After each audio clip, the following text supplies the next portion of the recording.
Bismillahirrahmanirrahim. Assalamu alaikum, dear friends. I hope you're doing good. Today's topic is Introduction to War, and this topic is very simple. This topic is about the theories of war course. So let's understand first of all what is war. War, according to simple definition, is a state of organized armed conflict between political communities, usually states, characterized by violence, intent, and purpose. Okay, now let's understand in a simple language that war is an organized conflict. Okay, it's an organized armed conflict. Why you carry out war? Just to achieve your political gains. तो इसमें जो main चीज़ है वो ये क्या है कि organised conflict है, आर्म कॉन्फ्लिक्ट है, पॉलिटिकल कम्युनिटीज यानी कि स्टेट्स के दरमियान होता है नॉर्मली, और इसमें वायलेंस लाजमी होता है, वायलेंस ज़रूरी होता है, पर्पस ज़रूरी होता है, विदाउट पर्पस कोई जंग नहीं होती। ठीक है, so that's the basic definition of war which you need to understand. Clausewitz ने वॉर की डेफिनेशन सिंपल सी दी है। वो कहता है कि war is an act of force to compel our enemy to do our will, यानी कि आप अपने दुश्मन से अपनी मर्जी की चीज़ करवाना चाहते हो तो आप उस पर जंग कर देते हैं। फॉर एग्जाम्पल, रशिया यूक्रेन पे जंग करके बैठा हुआ है। क्यों करके बैठा हुआ है? बिकॉज रशिया डोंट वांट कि यूक्रेन जो है वो नेटो का पार्ट बने या ईयू का पार्ट बने या उसका टिल्ट यूरोप की तरफ हो या अमेरिका की तरफ हो। ठीक है, इसी तरह से आप देखते हैं कि जो भी जंगें हुई, वर्ल्ड वॉर 1, वर्ल्ड वॉर 2, उसके अंदर कोई ना कोई पर्पस है, पॉलिटिकल इंटेंट है, which is always there. So this is what you need to understand. तो war is both a political instrument and a social phenomena shaped by culture, technology and ideology, यानी कि war के अंदर जो main चीज़ है वो political instrument है। ठीक है, और उसके अंदर फिर बाकी चीज़ें आ जाती हैं। So mainly this is very important point कि जी वॉर पॉलिटिकल इंटेंट के लिए लड़ी जाती है।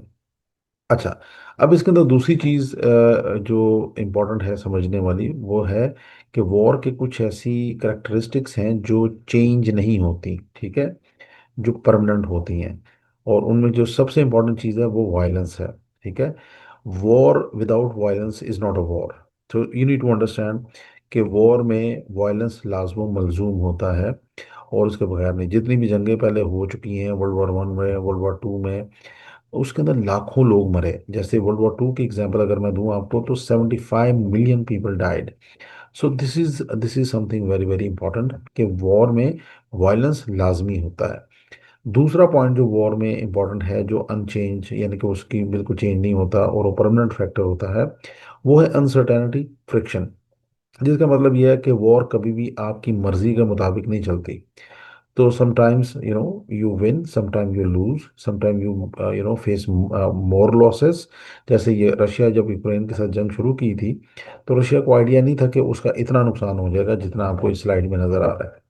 हज़ारों लोग मर चुके हैं रशियन, उनकी बाकी जहाज तबाह हो चुके हैं, बहुत सारी और चीज़ें भी तबाह हुई हैं। तो millions and billions of dollar के लॉसेस रशिया इनकर कर चुका है। वो समझ रहा था शायद जंग जो है हफ्ता 10 दिन के अंदर यूक्रेन सरेंडर कर जाएगा, लेकिन Ukraine is getting uninterrupted supplies of weapon and equipment from NATO, जिसकी वजह से वो इस वॉर को सस्टेन कर गया, और आज ये तीसरा चौथा साल चल रहा है जिसके अंदर रशिया इनकर कर रहा है लॉसेस।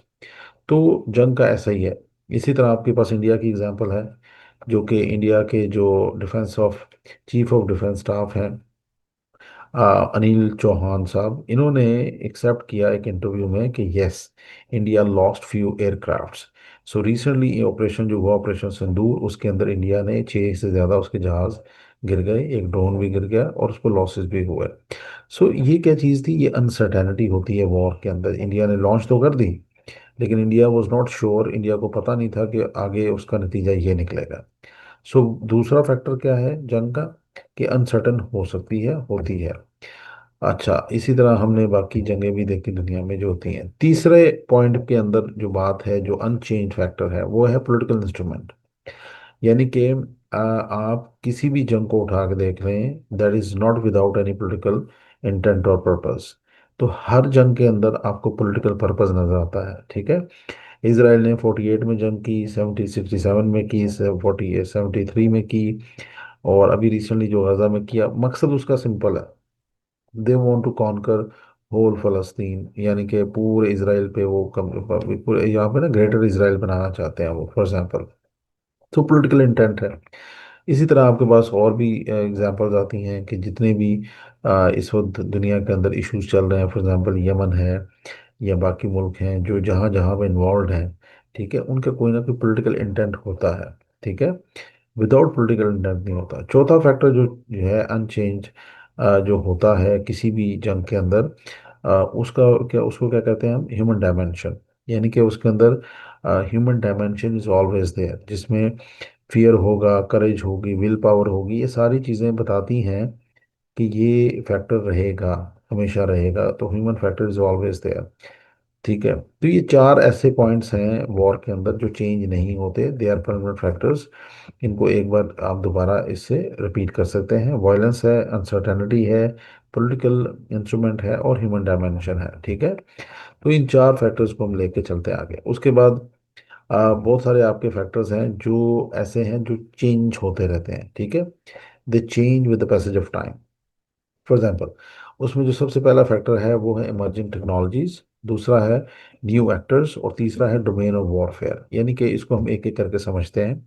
इमर्जिंग टेक्नोलॉजी पे आ जाते हैं सबसे पहले। तो इमर्जिंग टेक्नोलॉजीज में आपको नजर आती हैं साइबर वॉरफेयर है, फॉर एग्जांपल। ये आज बहुत ज़्यादा रैम्पेंट है। आप घर बैठ के आराम से अपने दुश्मन के न्यूक्लियर रिएक्टर तबाह कर सकते हैं, उसके फाइनेंशियल लॉसेस कर सकते हैं, उसको 100 किस्म के आप नुकसानात पहुंचा सकते हैं।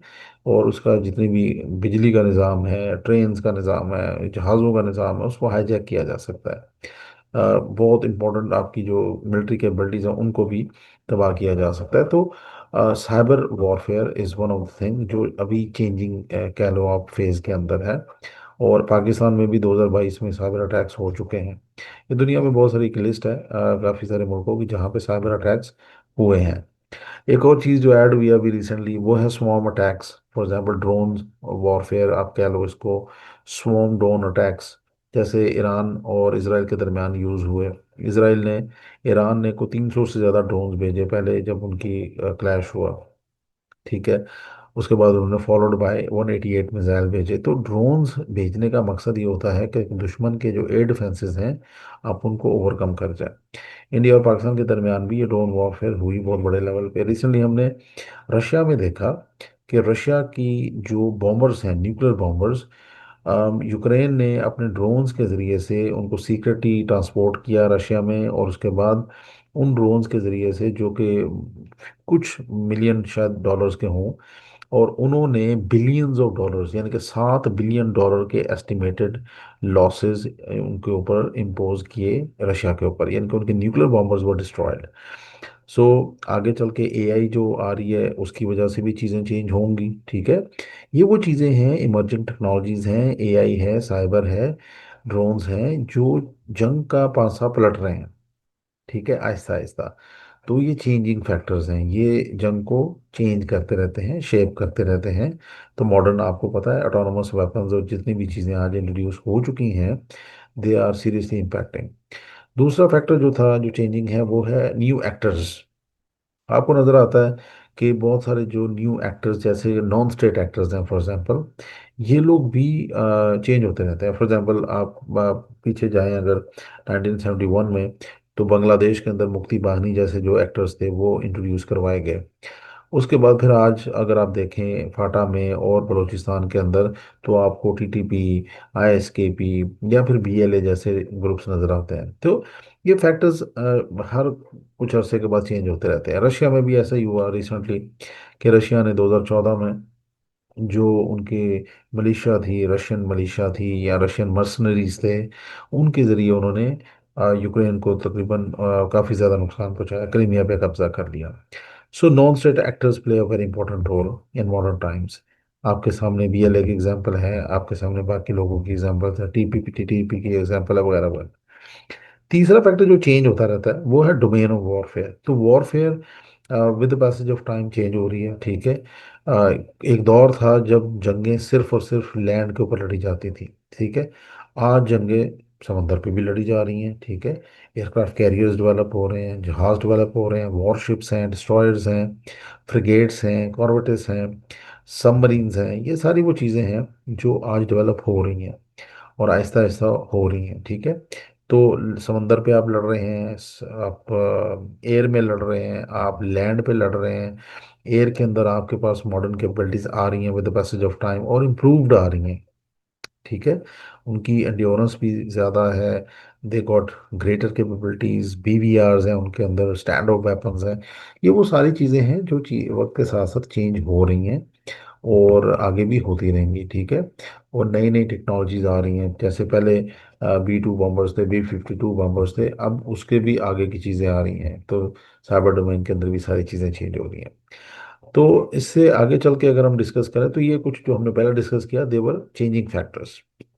अब सवाल ये आता है कि why we study theories of war, इस सब्जेक्ट के अंदर हम पढ़ते क्यों हैं। तो इसमें सिंपल सी दो तीन चीज़ें आपने समझनी है। Number one, to understand how leaders and strategists conceptualise the war. यानी कि जो लीडर्स होते हैं, जो स्ट्रैटेजिस्ट होते हैं, वो जंग को किस तरह से प्लान करते हैं, किस तरीके से वो उसको आगे चल के आपके दूसरों के ऊपर इम्पोज करते हैं।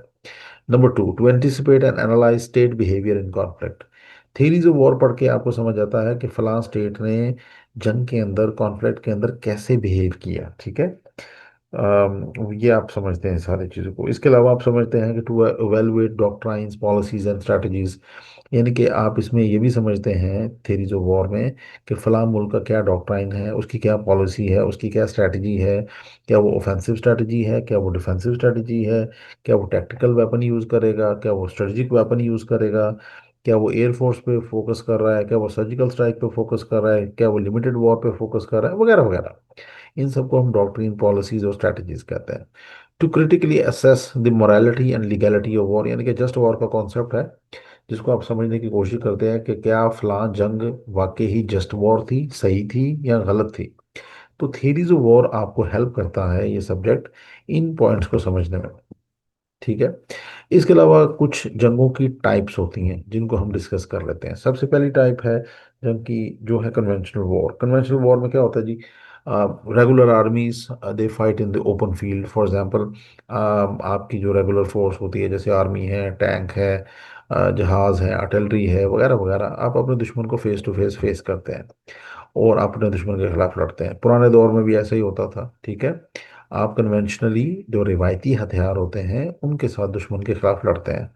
पिछले दौर में आप तीरों से लड़ते थे, तलवारों से लड़ते थे। आज आप आपके पास जहाज हैं, टैंक्स हैं, हर किस्म की कैपेबिलिटी है जिससे आप लड़ रहे होते हैं अपने दुश्मन के खिलाफ। ठीक है।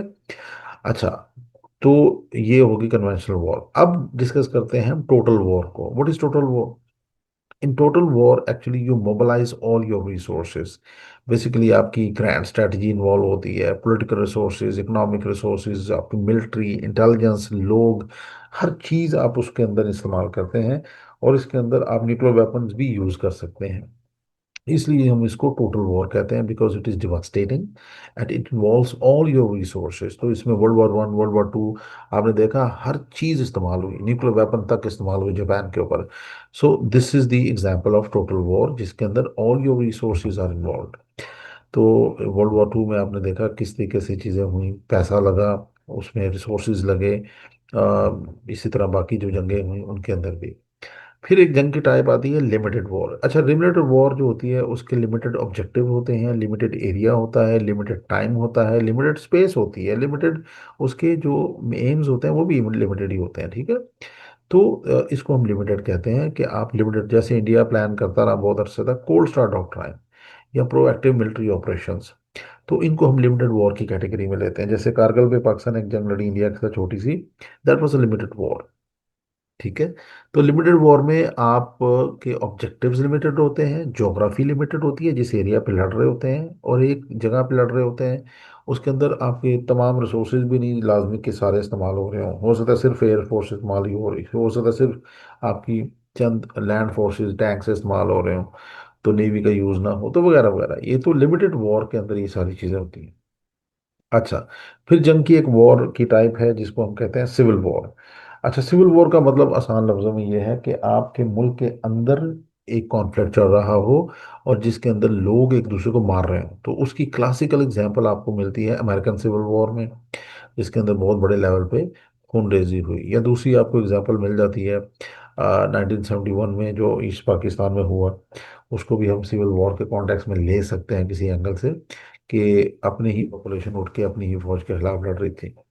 अच्छा, अब बहुत सारे बच्चे ये सवाल करते हैं कि क्या सर पाकिस्तान के अंदर आज बलूचिस्तान में या एक्स फाटा रीजन के अंदर सिविल वॉर चल रही है? तो मैं उसका आंसर देता हूँ, नो। वो सिविल वॉर नहीं है, वो दहशतगर्दी है। उसको हम एसिमेट्रिक वॉरफेयर कहते हैं, जो कि अगली स्लाइड पे हम डिस्कस करेंगे। तो सिविल वॉर क्या होता है? जब आपके आपस में लोग लड़ने लग जाए, ठीक है, और अंदरूनी आपके जैसे आपके पास सिविल वॉर की जो बेस्ट एग्जांपल है इस वक्त मॉडर्न टाइम्स में, वो सीरिया के अंदर आपको नजर आती है, जिसके अंदर लाखों लोग मर गए। फ्री सीरियन आर्मी एक तरफ थी और बशर अल असद की फोर्सेस एक तरफ थी, तो वो आपस में लड़ रहे थे, ठीक है। इसी तरह आपको इराक के अंदर भी इस तरह के वाक़यात नज़र आए, आपको यमन के अंदर ये वाक़यात नज़र आ रहे हैं, आपको अफगानिस्तान में ये वाक़यात नज़र आए एक टाइम पे। तो ये सारी चीज़ें हम उसमें सिविल वॉर की कॉन्टेक्स्ट में लेते हैं, जिसके अंदर आपके अपने लोग आपस में एक दूसरे के खिलाफ लड़ते हैं। अच्छा, अब हम आ जाते हैं एक और टाइप जिसको हम कहते हैं asymmetric warfare. Asymmetric warfare basically इसको हम गुरिल्ला वॉरफेयर भी कहते हैं, टेररिज्म भी कहते हैं। And in this kind of warfare there is unequal power balance, यानी कि जो स्टेट एक्टर होते हैं वो ज़्यादा पावरफुल होते हैं। जैसे पाकिस्तान की आर्मी है, तो तकरीबन आपकी 6.5 लाख 7 लाख फौज, और दूसरी तरफ जो मिलिटेंट्स हैं जैसे बीएलए है, टीटीपी है, इनकी तादाद कंपैरेटिवली कम है और वो कभी भी डायरेक्टली आपके साथ नहीं लड़ेंगे। तो एसिमेट्रिक वॉरफेयर में हमेशा कोशिश ये होती है कि इनडायरेक्टली लड़ा जाए और छुप के हमला किया जाए, एम्बुश किया जाए, टेररिस्ट अटैक्स किए जाए, वगैरह वगैरह। तो इसलिए इसको एसिमेट्रिक वॉरफेयर कहा जाता है, क्योंकि इसके अंदर अनइक्वल पावर बैलेंस होता है और आप इसको गुरिल्ला वॉरफेयर के जरिए, टेररिज्म के जरिए लड़ते हैं। तो जैसे बीएलए है, टीटीपी है, आईएसकेपी है आज, तो ये सारे जो भी ये कॉन्फ्लिक्ट्स ये सारे कर रहे हैं और ये लड़ रहे हैं। अच्छा, अब समझ लेते हैं हम जल्दी से कि लेवल ऑफ वॉर क्या क्या है। तो सबसे पहला लेवल है स्ट्रेटजिक लेवल, ठीक है, जिसके अंदर आप अपने नेशनल गोल्स को लेके चलते हैं, जिसके अंदर ग्रैंड स्ट्रैटेजी इन्वॉल्व होती है और जिसके अंदर आप तमाम रिसोर्सेज अपने यूज़ करते हैं, यानी कि पॉलिटिकल, इकोनॉमिक, मिलिट्री की, आर्मी, एयरफोर्स, नेवी, इंटेलिजेंस वगैरह वगैरह। तो ये आपका बड़े लेवल पे होता है। जब आप टोटल वॉर लड़ने के लिए जाते हैं तो you do it at strategic level, number one. Number two operational level है। ऑपरेशनल लेवल की प्लानिंग जो है वो कंपेन लेवल की प्लानिंग होती है, यानी कि आप किसी जगह पे लड़ने जा रहे हैं फॉर एग्जांपल, तो आप उसके लिए कुछ टैक्टिक्स प्लान करेंगे, स्ट्रैटेजी को इसके साथ लिंक करेंगे और ऑपरेशंस करेंगे। जैसे ऑपरेशन आपने बनियान अल मरसूस किया, तो ये ऑपरेशनल लेवल पे प्लानिंग थी, ठीक है, जिसमें आपने इंडिया को ये रिसेंटली ऑपरेशन सिंदूर के बाद आपने मारा। तीसरे लेवल पे होता है टैक्टिकल लेवल पे। अब ये टैक्टिकल लेवल पे क्या चीज़ होती है? ये होती है एग्जीक्यूशन ऑफ बैटल्स। आप इंगेज कैसे करते हैं दुश्मन को। फॉर एग्जांपल, ऑपरेशन लेवल पे कॉन्फ्लिक्ट हो रहा था और इंडिया ने सर्जिकल स्ट्राइक की। अब पाकिस्तान ने उसको टैक्टिकल लेवल पे कैसे इंगेज किया? जैसे इंडिया अपने जहाज़ों को लेकर आया, पाकिस्तान भी अपने जहाज़ों को लेकर आया। फिर पाकिस्तान ने ऐसे टैक्टिक्स यूज़ किए, बेहतरीन तरीके से उसको यूटिलाइज किया, अपनी एयरफोर्स को, अपनी नेटवर्क सेंट्रिक वॉरफेयर कैपेबिलिटीज़ को, अपने रेडार्स को, एवॉक्स को, कि इंडिया को उन्होंने ब्लाइंड करके इंडिया के 6 जहाज़ गिरा दिए, उसके ड्रोन भी गिरा दिया, उसके S-400 26 एयर बेसिस को ब्रीच किया। तो ये आपके पास एक एग्जांपल आती है जिसमें आप surgical strike, counter surgical strikes, use of special forces या ड्रोन अटैक्स अपने दुश्मन के खिलाफ करते हैं। टैक्टिक्स यूज करते हैं डिफरेंट किस्म के, जिस तरह हमने यूज किए और इंडिया को आपने बनियान अल मरसूस जो ऑपरेशन था उसके अंदर, मारका हैक के अंदर ठीक ठाक नुकसान पहुंचाया। तो इसके अंदर एक और पॉइंट आता है वॉर और सोसाइटी का, कि जी सोसाइटी और वॉर का क्या रिलेशनशिप है। तो इसको समझने के लिए आप सिंपल सी बात समझें कि there is always a relationship between politics and war. States fight to secure political objectives, ये तो आपको मैंने शुरू में बता दिया। और इसका इम्पैक्ट होता है, वॉर का इम्पैक्ट हमेशा सोसाइटी पे होता है। सोसाइटी किस चीज़ से मिलके बनी होती है? आपकी इकोनॉमी, आपका कल्चर, आपकी आइडेंटिटी, आपके लोगों पे। अगर एक मुल्क पे वॉर होती है और वो मुल्क जंग हार जाता है तो उसकी इकोनॉमी भी सफ़र करती है, उसका कल्चर भी सफ़र करता है, उसकी आइडेंटिटी भी खो जाती है। So you need to understand this, कि इसके अंदर सारा कुछ होता है। इसकी एग्जांपल मैं आपको रिसेंटली देता हूँ कि गजा में जो हुआ अभी, इंडिया इसराइल ने जो अटैक्स किए, तो इसराइल की अटैक से गजा की इकोनॉमी तबाह हो गई, $18 बिलियन के उसके लॉसेस हो गए। उसका पूरा कल्चर सिस्टम हर चीज़ तबाह हो गई। वो बेचारे ये जो कैंप्स होते हैं उनके अंदर रहने लग गए और एड के ऊपर गुजारा करने लग गए, और आइडेंटिटी उनकी बेचारों की डाउट में आ गई। So war as a driver of technological innovation, nuclear weapons, internet, ये सारी चीज़ें इसमें आती हैं और ये सोसाइटी पे इम्पैक्ट डालती हैं। ठीक है, और ये सारी चीज़ें सोसाइटी पे बड़े अच्छे तरीके से इम्पैक्ट डालती हैं। अब इसमें अगर हम देखें एथिकल और लीगल डायमेंशन क्या है वॉर की, तो आपने ये समझना है कि अक्सर कुछ जंगें होती हैं जो कि जस्ट वॉर होती हैं, और जस्ट वॉर मतलब ये होता है कि वो जंगें बिल्कुल बरहक होती हैं, तो उनको हम जस्ट वॉर कहते हैं। लेकिन आजकल के दौर में, in recent times, if you analyse any war, it is very difficult to understand कि जस्ट वॉर है या अनजस्ट वॉर है। फॉर एग्जाम्पल, आप उस मुल्क से पूछेंगे, अगर रशिया ने जो यूक्रेन पे किया, तो रशिया कहेगा ये जस्ट वॉर है, जबकि यूक्रेन कहेगा ये अनजस्ट है। ठीक है, तो ये एक बड़ा है, इसके अंदर ब्लर सी लाइन है और इसको समझना बड़ा मुश्किल है। नंबर टू, इंटरनेशनल लॉ और यूएन चार्टर ये कहता है कि आर्टिकल 2(4) उसकी जो है वो ये कहती है कि all member states shall refrain from threat और use of force against another member state. तो इसका मतलब क्या है कि यूएन जो है वो देखता है इस चीज़ को कि कोई जंग अगर हो रही है तो क्या वो यूएन के फ्रेमवर्क के मुताबिक हो रही है, क्या वो इंटरनेशनल लॉ के अंदर हो रही है, क्या वो राइट ऑफ सेल्फ डिफेंस के अंदर हो रही है या एग्रेसिवनेस में हो रही है। तो यूएन फिर उसको तय करता है कि क्या ये जस्ट वॉर है या अनजस्ट है। इसके अलावा ह्यूमैनिटेरियन कंसर्न्स हैं, यानी कि अब वॉर क्राइम होते हैं, चाइल्ड सिविलियन प्रोटेक्शन होती है, इसके अंदर सारे इश्यूज आते हैं। अगर मैं रिसेंट जंग को कहूँ जो गज़ा में हुई, और इसराइल उसको कहता है it is a just war, जबकि हम मुसलमान ये कहते हैं कि नहीं, वो ज्यादती हुई। इंटरनेशनल लॉ भी ये कहता है कि बहुत ज़्यादा जुल्म हुआ, उसके अंदर सिविलियंस भी मारे गए, शहीद हुए बेचारे, औरतें भी, बच्चे भी, बुजुर्ग भी, हॉस्पिटल्स तक तबाह हुए, स्कूल कॉलेज तबाह हुए। तो ये एक जस्ट वॉर नहीं थी गजा वाली, ये एक क्या था, ये एक अनजस्ट वॉर थी अगेंस्ट इंटरनेशनल लॉ और नॉर्म्स के खिलाफ थी ये। ठीक है, सो लेट्स कंक्लूड दिस कि war has always been with humanity, और ये हमेशा से रही है इंसानों के दरमियान। इंसान जंगें करते रहे हैं आपस में एक दूसरे के खिलाफ, और इसकी जो नेचर है वो चेंज नहीं होती। इसकी नेचर में सिंपल सी चीज़ है कि वायलेंस होता है और पॉलिटिकल ऑब्जेक्टिव्स होते हैं। तो इसकी फॉर्म और मेथड्स वो चेंज होते रहते हैं, यानी कि हमने डिस्कस किया कि कुछ चेंजिंग ऐसे फैक्टर्स हैं और वो चेंज होते हैं, और कुछ ऐसे फैक्टर्स जो चेंज नहीं होते, जो परमानेंट रहते हैं। लेकिन वॉर की नेचर चेंज नहीं होती। वॉर की नेचर क्या है? तबाही। वॉर की नेचर क्या है? यू प्रेशराइज अदर कंट्री ताकि वो आपको ओबे कर सके। वॉर की नेचर क्या है? पॉलिटिकल ऑब्जेक्टिव्स वो हासिल कर। वॉर की नेचर क्या है? वायलेंस वगैरह वगैरह। So, to truly understand international politics, we must see war not just as battles, but as a political and social phenomena that keeps evolving with the time. यानी कि वॉर जो है वो वक्त के साथ साथ चीज़ें चेंज होती रहती हैं, आपके पॉलिटिकल ऑब्जेक्टिव, उस पे सोशल फिनोमेना, और उसके अंदर वो हर चीज़ वक्त के साथ साथ बदलती रहती है। ठीक है, तो वॉर की जो बाकी जो एक्सप्लेनेशन है वो भी वक्त के साथ साथ चेंज होती रहती है, और टेक्नोलॉजी ऐड होती है, बाकी चीज़ें ऐड होती हैं, उसके अंदर बाकी चीज़ें भी सारा कुछ सामने आता है। ठीक है, so this is all from my side. If you got any question you can ask please. दूसरा, इस पे एंड करते हैं कि there is no way to peace but peace is the only way. जंग कभी भी सोल्यूशन नहीं होता, अल्टीमेट सोल्यूशन आप पीस की तरफ जाएंगे, और पीस ही है असल सोल्यूशन। ठीक है, सो अपना ख्याल रखें बहुत सारा। इंशाल्लाह ताला see you in the next class. अल्लाह हाफिज, टेक केयर।